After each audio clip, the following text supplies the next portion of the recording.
எல்லாத்துக்கும் வணக்கம். நம்ம இப்ப பார்க்குற இந்த இடம் பார்த்தீங்கன்னா, டோட்டலா 3 ஏக்கர் 20 சென்ட் இருக்கக்கூடிய ஒரு அளவான விவசாய நிலம்.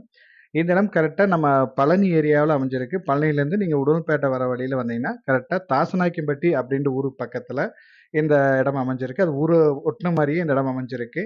நல்ல ஒரு அருமையான ப்ராப்பர்ட்டி. கரெக்ட்டா உங்களுக்கு 3 ஏக்கர் 20 சென்ட் இருக்கு. பஞ்சாயத்து ரோட் பேஸ்ல இருக்கு. இப்ப அந்த ரோடு பார்த்தீங்கன்னா, உங்களுக்கு தார் ரோடு சேங்ஷன் ஆகறதுக்கு 100% வாய்ப்பு இருக்கு. அந்த பஞ்சாயத்து ரோட் பேஸ்ல வடக்கு ஃபேசிங் அமைஞ்சிருக்கு. நல்ல செம்மண் பூமி. விவசாயத்துக்கு அருமையா இருக்கும். வாஸ்துக்கு பக்காவான பூமி. ரேட் வைஸா பார்க்கும்போது, உங்களுக்கு ரொம்ப கம்மியான ரேட் தான் சொல்றாங்க. இந்த ஏரியாவுல ஏக்கர் 35, 36 அந்த மாரி போயிட்டுருக்கு. இவங்க இந்த இடத்துக்கு கேட்கும் விலை பார்த்தீங்கன்னா, ரூ. 25,00,000 பெர் ஏக்கர் வந்து ரூ. 25,00,000 கேட்குறாங்க. நீங்க இடத்த விசிட் பண்ணுங்க. இடம் புடிச்சிருந்தா, இதுலருந்து எவ்வளோ உங்களுக்கு ஏதாச்சும் கம்மி பண்ணி பேச முடிஞ்சா பேசி குடுத்துடலாம். தேங்க் யூ ஃபார் வாட்சிங்.